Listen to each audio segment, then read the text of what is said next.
The big problem people have when they're making decisions as teams is they think the team makes decisions. So first of all, that's false. Individuals make decisions. And so you need a clear decision maker of the team, but you want the decision maker to use the wisdom of the team. The second problem is people think this is what we do. We talk about it and then we vote. This is the worst way to do it because as we talk about it, we're narrowing the outliers and they're dropping away and they're skewing their perspective. They're being anchored by the conversation, by what the majority of the people are talking about. So what you want to do is vote first, then discuss. Welcome to Leadership, the podcast where leadership meets real-world insights. In each episode, you can eavesdrop on exclusive conversations with top thought leaders, best-selling authors, and experts in leadership, communication, relationships, culture, and everything else that shapes your effectiveness in the workplace and in your personal life. Leadership is here for you. Now, here's our host, himself a seasoned coach and best-selling author, Dr. Roger Dean Duncan. Hello, everyone. Thanks for joining us. Welcome to another episode of Leadership. My guest this time is David Marquet. He's a retired U.S. Navy captain whose groundbreaking leadership principles have influenced organizations worldwide. David is best known for turning the nuclear-powered submarine USS Santa Fe from the worst performing in the fleet to the best. He did it by rejecting old command and control models and embracing empowerment at every level. David's latest book is titled Distancing: How Great Leaders Reframe to Make Better Decisions. In a world where urgency often hijacks clarity, David offers a radical yet practical framework for stepping back, shifting perspective, and making wiser choices. We'll explore how leaders can be someone else, be somewhere else, and be sometime else, and why that mental shift might be the most powerful tool in your leadership arsenal. Whether you're leading a team, a company, or simply trying to lead yourself more effectively, this conversation will challenge your assumptions and sharpen your decision-making lens. Let's dive in. David Marquet, welcome to Leadership.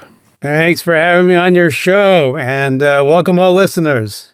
Look forward to this conversation. Now, let's start with this. In the context of leadership, how do you define psychological distancing? So psychological distancing means the ability we have as human beings to imagine we are not ourselves. Broadly speaking, it just means moving psychologically further away from that sense that things happen to me, I'm being scrutinized, I need to prove my performance, they're talking about me, that person cut me off in traffic, in that sort of first person, experiencing the world from behind and through your eyeballs. Everything originates from that point of view, experience of the world, which is our normal, that's what we normally do. Well, you say that our own perspective is often the biggest obstacle to wise decision-making. Tell us more about that.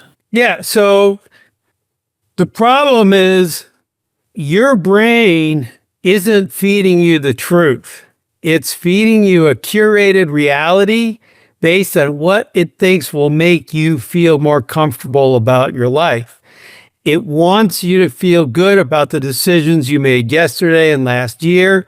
And it wants to support those images that you have of whatever your self-image is. I'm the hard worker. I'm a smart guy. I'm charitable. Whatever it is, your brain will cherry pick the environment of all the myriad of things that are out there. And there's plenty of stories of this. In the book, we tell a story of Gordon Moore and Andy Grove were running Intel. They founded the company in the 60s. They got rich. They were successful. They were making memory chips. And in the early 80s, there was a mild recession in the United States, and the foreign manufacturers were closing in on memory chips, and Intel actually posted a loss for the first time. And they had this little thing over off on the side, the 4004 microprocessor. Well, to all accounts, it was obvious, even to Grove, he says it, like we should have shifted to microprocessors, but we just couldn't for a year. Moore, who was the CEO, and Grove, the president. We just went back and forth. We couldn't decide why. Because in their brains, rejecting memory chips, which was the thing that made them rich and famous and defined them, put them on there, it was too. It's like saying, "Oh, my baby's ugly." You can't come to grips with that. And so, anyway, one day they're in a meeting, and Grove says to Moore, "Hey, if we got replaced and they brought in new people to run the company, what would the new people do?" And Gordon Moore says, "They would get out of memory chips, and shift to microprocessors." Boom. And so after a year of this paralysis, there's no new market data. There's no studying spreadsheets. There's no new PowerPoint presentations. There's simply changed the way they thought about it. And all that baggage falls away because they said, well, what would someone else do? And we've all had this experience where you can look at a friend and you say, they're really messing up their life. Can't they see the situation? It's so clear to me. Well, guess what, ladies and gentlemen? Your friends look at you and they say the same thing to themselves. So wouldn't it be great if we could transport ourselves into that external mindset and then look back at ourselves? And we can. As humans, we can do it. We can imagine ourselves as someone else, and we can ask that question, but we rarely do it because it takes a tiny bit of energy, and it's not the way we normally live our life. Well, let's consider the 3 distancing modes that you write about. The first is be someone else. How does adopting another persona help us make better decisions? Well, when you're being someone else, this is the core of psychological distancing, is actually to be someone else. And all the dimensions are related, but the core is to be someone else. You want to feel like you're someone else because when you're someone else, you're not judging you. You're not making evaluations, and you trick your brain into thinking it's not making evaluations on me, on my past decisions. So even if I was the one who decided last year that we should launch this product or we should make memory chips, since it's not me now deciding whether we should continue launching the product, teams climb up to the top of Mount Everest. They can see the top, but they're past the turnaround time. The turnaround time is about 2:00, depends on the team. They all know this. If you don't turn around, you're going to get stuck on the mountain. You're going to be exposed. You're going to be above 29,000 feet. You're going to die. But they can see the top, and then they've invested so much. They have all this accumulated baggage of every step and laboriously climbing up and down the mountain, accumulating, and the top's right there. And they make this decision. They make these decisions to keep going, and then they die on the way back down. Why? Because it was like them who was doing it. If they were to call a friend and say, well, hey, or if they saw another team and say, why are those guys continuing? They should turn now. And the other teams could say it to them. But when you're in it yourself, you just feel that and you can't do it. So that's the power. And so things like, hey, what would my coach do? I really like coach as an alternative perspective. Don't be the quarterback of your life. You got the helmet on. You can kind of see through the gray. You see the linebackers on the other side, and they're coming after you, and they hit you. You get knocked down, and it hurts, and you're mad, and you're sweaty. And when the coach is sitting on the side, he's like, oh, yeah, that's going to hurt. But the coach, it's not personal. They're not emotionally involved like that. And so zoom out, be the coach. Now look, I'm just one of 22 people on this field. And it just sheds all that baggage. And we have all these human biases, escalation of commitment, sunk cost fallacy, all these things you can read about in Kahneman and other places. Your listeners know these biases because they're students of leadership. But they're all basically one bias, which is I view the world from my perspective, and that distorts how I see things. And this is the magic elixir for getting rid of that. So what does it mean to be somewhere else? And how does spatial distancing shift our thinking? Yeah, so these things are linked through a theory that's called construal level theory. And be somewhere else goes like this. So psychologists will invite people in and they'll ask them to recount some traumatic story, something that happened to them. And when you shift it and you say, now I want you to imagine you're a fly on the wall and you're now looking at yourself in the third person, Now tell a story. And when people tell a story that way, so now I'm saying, well, this happened to him. David walked into a room. They measure less emotional reactance, less anxiety. And you see things differently. Our brain, our publisher didn't want us to put this in the book because that was too traumatic, but our brains, we have out-of-body, people report out-of-body experiences when they have extremely traumatic accidents happen to them. That we interviewed a guy from Australia who said, yeah, he had this heart attack and he was sort of floating around above his body. You could see the EMTs working on him. So your brain already has this feature of dealing with these really traumatic things by transporting yourself out of you. In testimony, for traumatic things like sexual assault or near murder situations, the victims will often, they'll start with first person. Hey, I was walking through the park, blah, blah, and then they'll just naturally make this shift. So then she walked this way and then this happened to her. And it's, again, it's your brain's sort of natural medicine for dealing with this, but we don't evoke it in a deliberate way. So be someone else. Zoom out on the balcony. That's a good one. Be on the balcony, look down at you. Don't be giving a speech and view it from that way. Zoom out, removes anxiety. A Harvard negotiation expert, Bill Urey, uses it when he's in these tough negotiations. Well, this seems to require a lot of self-awareness and self-discipline. I mean, to consciously adopt another perspective. Yeah, I don't know about a lot, but it requires some. You have to think about, like, well, how am I experiencing the world? I'll give you an example. This is sort of a good story, sort of not.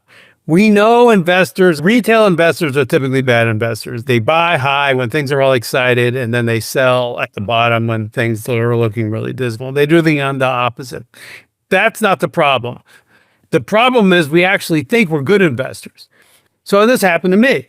So about a year and a half ago, or 2 years ago, I gave a speech at a company, and I was like, these guys are dialed in. They're in the AI infrastructure space. These guys are dialed in. And so I don't normally do this, but I said, I'm going to take the money I got paid for this speech, I'm going to buy their stock. And I did. And the stock started going up and up and up and up and up. And so I said, I bought more and I bought more and bought more. And it doubled after about a year. You were feeling pretty smart, weren't you? Yeah. I'm feeling pretty good about myself. Then it started going back down. And it kind of goes up and down a lot. I normally just buy index funds, and I'm not used to this big up and down stuff. So anyway, it went back down. It went back down almost to where it started. And then it went back up, so it's like halfway in the middle. And I'm thinking, wow, this was great. I bought a stock that doubled. Of course, it hasn't doubled at this point anymore. And I forgot about the fact that I was kind of kept buying. Like every month I would buy a little bit more. And so I was buying also higher. So I look at my Fidelity account and it tells me I'm basically even on this stock. And I'm like, there's no way that can be true, because my brain cherry picked. My brain remembered when I bought it low. It remembered when it was going up. And when I made those purchases later on, when it was higher, it just said, yeah, no, we're just not going to, spend that much energy remembering that. And so you have this, and this is as subtle and important as this thing is. It's not like we're like seeing pink elephants and all kinds of crazy stuff. It's just a subtle tweak to reality. Fortunately, I had the real data. But if I hadn't, I could have convinced myself, oh, look, I'm great. I should start doing this all the time. But you had numbers. But I had numbers, yeah. I mean, it's great that Fidelity, which is the one I use, but they show you can't, well, you could, I guess, but it's really hard to deceive yourself because it shows you, here's your return, here's what the market's done. And if your return's not more than the market's done, you should just get index funds. And by the way, if your return is way more than what the market does consistently, you're not listening to this. You're on your own island. Yeah. Well, you gave a free speech. Yeah, exactly. Well, now, the third distancing mode you talk about is be sometime else. This mode invites us to consult our future selves. How does that reframe our choices?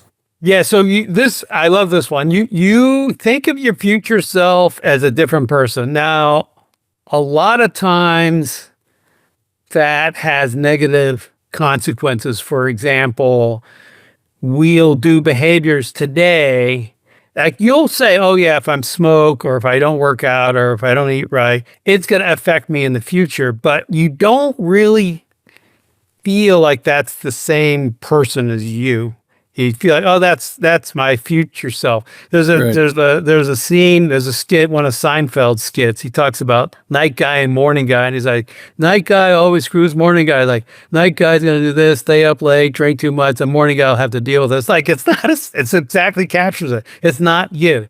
Yeah. But the idea is, don't consider the future. That's not enough. You actually need to hyperspace yourself into the future and be your future self, and then talk to yourself today. Coach your today self and say, okay, David, the 2025 David, you really need to do this here, or whatever it is.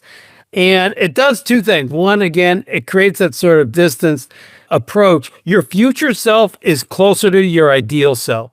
When you think about yourself in the future, say, hey, a year from now, what are you going to be doing? It's going to be like, this is what I really want to do with my life. And that's what I described. And I say, well, what are you doing today? Well, I'm doing a little bit of that, but I'm also doing all these other things because we have all these constraints, and I'm out cleaning the pool and whatever, picking weeds, stuff that I really don't want to do. But well, what's going to change? Like, I don't know, you got to change it. So your distant self is your more ideal self. And it's also, if it's on the far side of the decision and you're looking back, it frames it as regret. When you look back on your life, you say, oh, what did I miss? What did I not do? What could I have done bigger? Oh, I could have lived bigger, especially at the end. It's a very interesting book by Bronnie Ware, who was a hospice nurse, who asked people, what do you regret? Right. It's the 5 regrets of the dying. I mean, it's a bad feeling to live with regret. You don't want to have regret. And when you look back, so if the decision is already made and you're looking back, you say, well, oh, why didn't I move to France? Why didn't I whatever? And then you go back to today, you're like, okay, that's what I'm going to do. As opposed if you're now and you look forward, it's like, oh, well, that's changed and that's different. Everything's fine. I'm alive. I'm doing well. I don't really need to do anything that's scary. And so your brain thinks about it differently. And in today's world where things are mostly safe and we all have generally plenty of money and food and that kind of stuff, there's no reason not to. We don't need to live like prehistoric humans and be afraid of what's over on the other side of the mountain. We know it's probably pretty safe. So let's go live life, do big things, be bold. Well, I can see how these 3 modes could be helpful in virtually any role. I'm thinking of being a parent or a grandparent. Yeah. The relationship you have with a young child is clearly going to affect that relationship 20 and 30 years from now. And, if you don't have a good relationship with your 10-year-old, put yourself out there 25 years from now. Are you going to have any relationship with that child then? Yeah. When that child is a parent? I mean, think about what you want. What kind of impact you want to have now that's going to affect later. That's perfect. I mean, so maybe like right now, I'm thinking about my relationship with my dad. And it's like, yeah, he was great. He taught us discipline and everything. But I think sometimes like he kind of took it too far. It's like, Dad, I'm 55. I don't need a lesson in economy and discipline right now. I just need, Right. I just need you to like help or listen or whatever it happens to be. But yeah, that's exactly right. When you zoom out in time, it's as simple as like if you get cut off in traffic. Okay, it's bad driving. Great. They didn't signal.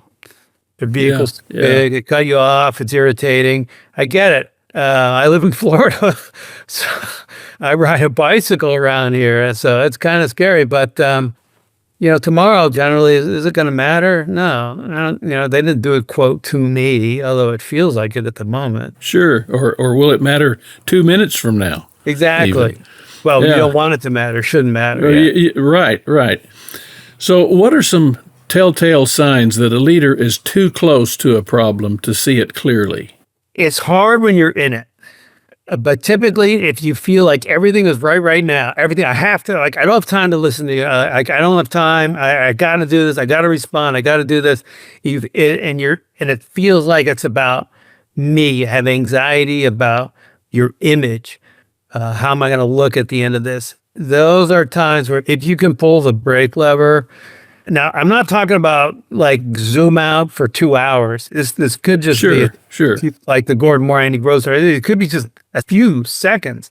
Exactly. But it's a better strategy probably is to actually think about the situation ahead of time that you're likely to be in one of these. If anytime you might think you're going to get defensive. So if you're going to receive feedback, an annual review, if you're doing something publicly that's going to be evaluated, if you are going into like a team retrospective or in the Navy, like an after action kind of thing we would do where we'd say, okay, how did it go?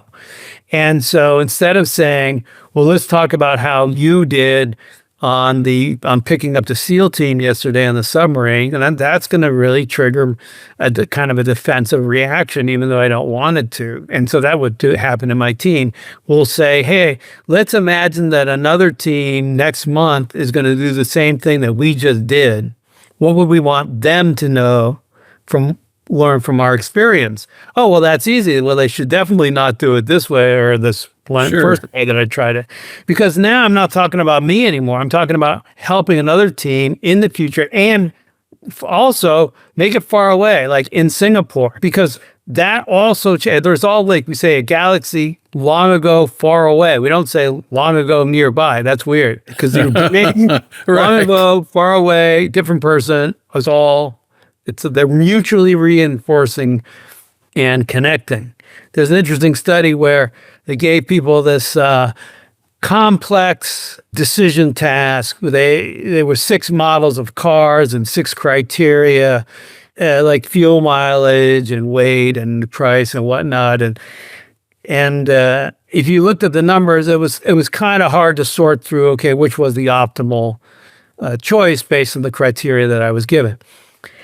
And when they gave people the study, the control group, which they didn't say anything, and those people didn't do great.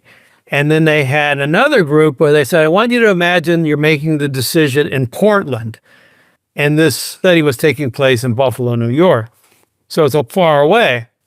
Just by saying that, those people had better percentages of making the right choice. They performed better on the decision making. And it's like, why would that matter? But it's the fact that, I'm thinking about the decision happening a long way away, zooms you out. And what happens is the stuff that doesn't matter kind of blurs and fades away. And the stuff that's important becomes salient. That's what the psychologists say, like it's what you think about in your mind. And you focus on what's important, and then you make the decision based on that, and then you win. Your change initiative has the budget. The strategy looks solid, and everyone's nodding along in the meetings, but for some reason, it's going nowhere. Dr. Roger Dean Duncan knows why.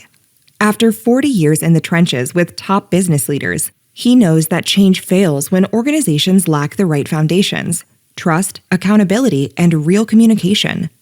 Dr. Duncan's free 10-minute assessment shows you exactly where your organization stands. Answer a few straightforward questions that reveal your true change readiness level. Don't waste months discovering the hard way. Get your free assessment today at leadershop.net/change. Again, that's leadershop.net/change. And all of this can be done in the moment. We're not talking about some big major shift in the way you talk to people. It's kind of tweaks. It seems like it's the difference between scolding someone and coaching them. It's the difference between berating someone and asking them what they might do differently next time to get a different result. Yeah.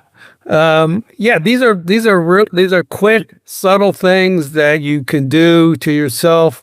Another thing that you can do is when you keep a journal, which I like, one of the things you can do is most people in their journal, they'll write in first person. I had a good day. I had eggs for breakfast. I had a podcast with Leader Shop. But you can write your journal in third person. You can say, or second person, say, David had a good day. David dealing with a decision he has to make. David felt bad about something. And it changes the way you think about it. And so when it's time to make a decision or think about those kind of things, try journaling and talking about yourself in the third person. It's called Illeism, Illeism, Illeism. And it's comes from, it's an old Latin word, but it basically means talking about yourself in the third person. Now, this is something you generally do to yourself, by yourself. You don't go around in conversation. Yeah, if you talk about yourself in the third person in a conversation, people might wonder if you're okay. Yeah. Here's another example. So athletes, you're running a marathon or you're doing some kind of an event, and you can say, I can do it, or you can say, you can do it, or you can say, David can do it. Say there's three choices. You're talking to yourself. I don't know about the rest of you, but when I'm doing events, I root myself on like that. So, and it turns out that when you say you can do it, people have less perceived pain for the exertion level, and they have better performance than when they say I can do it. Again, it's weird, but when you say you can do it, it's basically you have supportive onlookers, or your coach is cheering you on. So another person is cheering you on, as opposed to you just being, oh, I can do it, I can do it. Say you can do it. So say you can do it when you're talking to yourself. And I mean, you're not going to be able to beat Kipchoge in the marathon by using this trick, but you'll be able to improve your performance a little bit. Sure. Well, David, what are the most common cognitive biases that you see leaders falling into, and how can they distance themselves from it? How can distancing counter those biases? Yeah, for me, it's a group of biases. Escalation of commitment is probably the best single label, but there's a whole family of biases that basically mean once I start something, I start to filter reality to support that decision was good. And so we see for too long, we stick with things when everyone else can figure out, hey, we shouldn't be doing this. We go up the mountain further than we should have, or we keep renting videos when the market's changed or print film or whatever. And so these are the public cases everyone knows about, but it happens all the time in subtle ways where we kind of stick, oh, that's my idea, so obviously I'm going to be supportive of that. How can leaders avoid over-distancing where they become detached from reality? Can you overdo this? Probably, but I've not really seen it. I think detachment from reality and distancing are not quite the same thing. I mean, it takes energy to assume the perspective of someone else. If you don't do anything, you're just going to experience the world. It's called your immersed self. You're going to experience the world as you. And you're going to go through life, hey, I got a phone call. I need to call airlines this afternoon, change my flight. I need to call to change my flight. It's all, that's your normal way of living. And distancing is sort of this higher, and it's like a workout. It's like a higher energy state that you temporarily go to, gain a different perspective of the world, and then you go back to being yourself. I don't know what the situation is with people who are just not really connected to reality. I mean, when you are hiking along a trail in the Alps, it's a very rocky trail and it's kind of a big drop off. You don't want to be distanced. You want to be right there, man, watching where every footstep goes. So I think it's an issue of like, when's the right time? Yeah. So how do you coach people who are convinced that their perspective is the only valid one? Well, I probably wouldn't be because those kind of people don't hire coaches. Well, that's true. But maybe somebody hired a coach for them. Well, look, like people look at me and go, oh, well, look, as a guy successful, he has these books, flies around the world giving speeches. I've screwed up a lot of things. Like if you don't think you got a lot of things wrong in life and you screwed up a lot of things, then I don't know if I can really help you that much. So I don't try to convince anybody of much of anything. What we do say is if you think this way, if you think, oh, wouldn't it be, gee, why is it that I always see problems in other people that they can't see in themselves? Maybe those people have the same experience as me. Yeah. What should I do? Well, I want some of that. What should I do about it? We always think that, okay, we're not trying to convince people you need this, but for the people who say, yeah, I've had that experience, I am curious about that, I want to live a bigger, better life. So this is kind of the same box I try and play in. In leadership, what's the connection between distancing and humility? Yeah, we didn't really get into that in the book. That is a good question. I would say one of the things is distancing helps shed your ego. And one of the things we debated about in the book was how much do we use the ego word. So I partnered with Dr. Michael Gillespie on this, and he said, no, never use ego. Ego is a polluted word. It has, Freud ruined it. It doesn't mean what it means. Everyone thinks it means blah, blah, blah, blah, blah. So we sometimes talk about egoic influences. So this idea that this is happening to me and I'm now worried about how I perform, what kind of a grade I get rather than whether I actually crash the airplane or not, are egoic influences. But it's really, colloquially, we'll all know it as ego. Our ego gets in the way. When I talk about that story of me remembering how I made money on the stock and at the end being shocked how it was pretty much neutral, that's ego. That's an egoic effect. Ego isn't, look at me beating my chest. It's not near like we all have this ego play where our brains are curating reality and filtering away things that are unpleasant and brightening and shining a spotlight on things that are going to tell us look there, see, you're good, you're right, you're on track, you're doing well. Well, I've had a lot of conversations with coaching clients who had biases, particularly biases regarding their own decision-making, their own practices, their own habits. And some of them were not very coachable, but I found that many of them were coachable if you talk to them really straight and specifically talk to them about behaviors of theirs that you had observed in a particular setting that seemed to produce a particular result, and ask them if they were really pleased with the result or would they have liked a better result. Eventually they kind of start to listen, but you're absolutely right. Some people are hard to coach. Yeah, well, I think your strategy is good. I mean, we always do that. We always try and talk about behaviors, and we try and when we coach people, we always coach them in terms of behaviors. We never say, like I have this weird picture of someone sticking a screwdriver into my head and like tweaking my brain a little bit. Yeah. It's like, you're not going to do, your mindset's wrong. You need to get your head right. It's like, no. You want to be empowered. We said, just say it differently. Just say these words. Don't stop saying that. Say it like this. Don't say, are you sure? Say, how sure are you? I mean, this is simple. Don't say, we did it. Or don't say that's marketing. Well, start calling marketing we. Well, wait a minute. We're in product. That's marketing.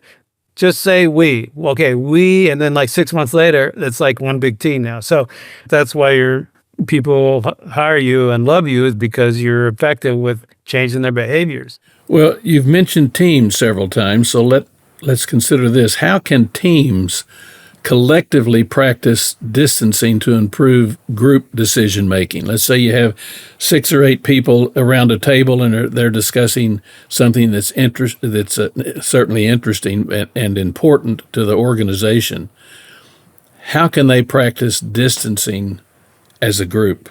Well, if it's a retrospective, you could do You don't say, well, how did we do? You say, hey, what would we want another group to learn from our experiences? You frame it out that way. The big problem people have when they're making decisions as teams is they think the team makes decisions. So first of all, that's false. Individuals make decisions. And so you need a clear decision maker of the team, but you want the decision maker to use the wisdom of the team. The second problem is people think this is what we do.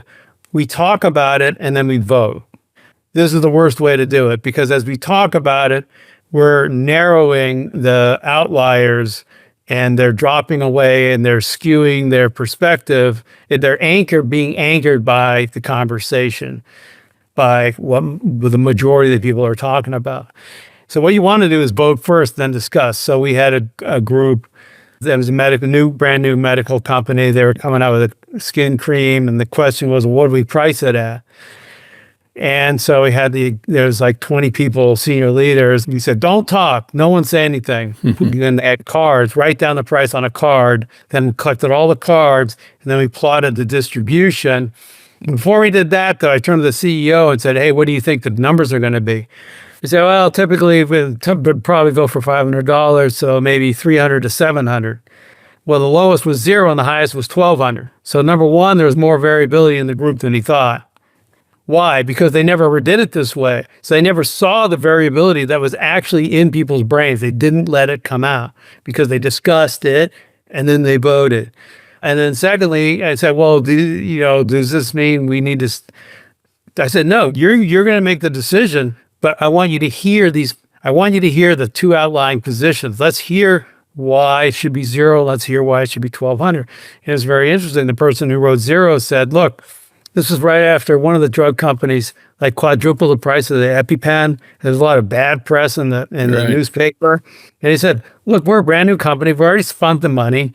We can raise the price in 2 years, recoup it. We'd get billions of dollars in free coverage if we did this dramatic step. Now, he said it at $0, but it was an interesting thing. You would never have heard the perspective if you just say, oh, we're going to talk about. That's how you get things like Boeing 737 MAX and Dieselgate and Wells Fargo, it is great, and over and over and over again is, okay, hey, everyone, I think, we think we're doing the right thing as leaders. Oh, I think what Boeing 737 MAX is ready to go. We got the FAA, we got to catch up with Airbus.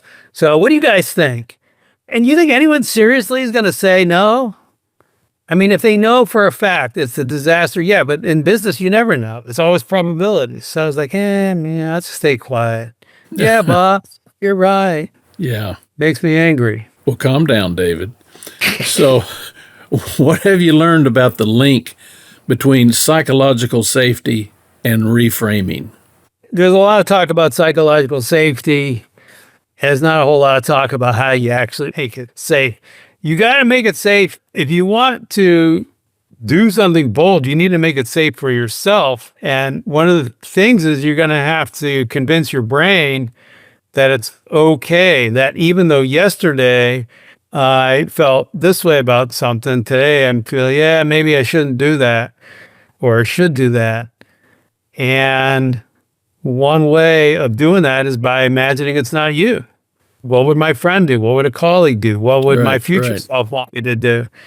And it's easier to speak up in a meeting if you say, okay, an hour from now, will I think back to this moment and wish I had spoken up or not? I mean, I don't know.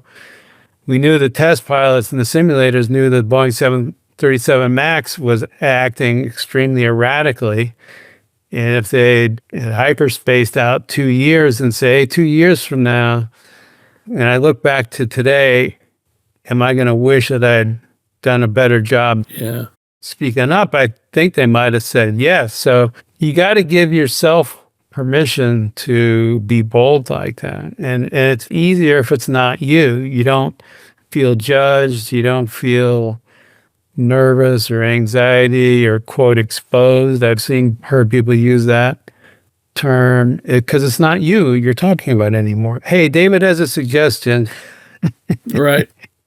David sees it differently. All of this is reminding me of my friend Stephen Covey used to tell people, imagine yourself sitting on the back row at your funeral, what would you want to hear people say when they delivered the eulogy?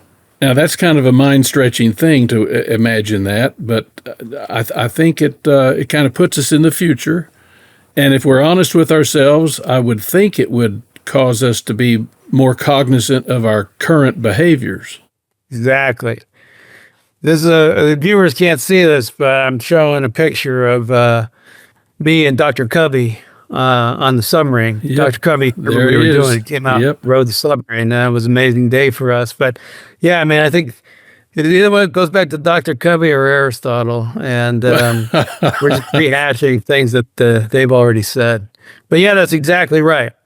Imagine that's like the Scrooge, the ghost of Christmas future, and seeing his own the sad gravestone where there's no one there. So, David, if someone wants to start practicing distancing today, what's the first step? I would say think about a decision and just ask yourself, pick somebody. It could be a grandchild. If at work, it could be your boss or the board. It could be your spouse, maybe. And don't think about the decision from your perspective. Say, what would this person advise me to do? I for some reason, I don't like, what would this person want me to do? Because that sometimes changes it to like do for them. But it's just like, how would they advise me in this moment? Right. And try that on and see what happens and see how it changes the way you think about the decision. And if you say, oh, well, it doesn't really feel any different, then try harder. Yeah, try harder, try more often. Yeah. Like many things, we can change our habits if we deliberately choose to change our habits. Yeah. Well, thank you so much, David. You've taught us that distancing is not about detachment. It's about deliberate perspective. It's about learning to pause, reframe, and lead with clarity in the fog of complexity. To our listeners, I say to learn more about David and his work, go to davidmarquet.com. That's David Marquet, MARQUET.com. And to grab a free copy of my book, Change Friendly Leadership, go to changefriendly.com. That's changefriendly.com. In other episodes of Leadership, I share my exclusive conversations with top thought leaders who offer smart tips to boost your effectiveness in both your professional and personal life. My guests include superstars like Stephen M.R. Covey, Liz Wiseman, Doug Conant, Dory Clark, Heather Younger, Marshall Goldsmith, Bill George, Jessica Chin, Guy Kawasaki, Dana Perino, Amy Edmondson, Pat Flynn, David Ulrich, and many others who have insightful things to say that can help you turn ideas into breakthroughs. Be sure to subscribe to our podcast so you can stay informed on what's coming your way. Believe me, folks, you don't want to miss any of our episodes. When you subscribe, you'll also receive regular doses of high-value written content. Thanks again for joining us. Until next time, stay safe, be happy, and spread good cheer wherever you go. For Leadership, I'm Roger Dean Duncan.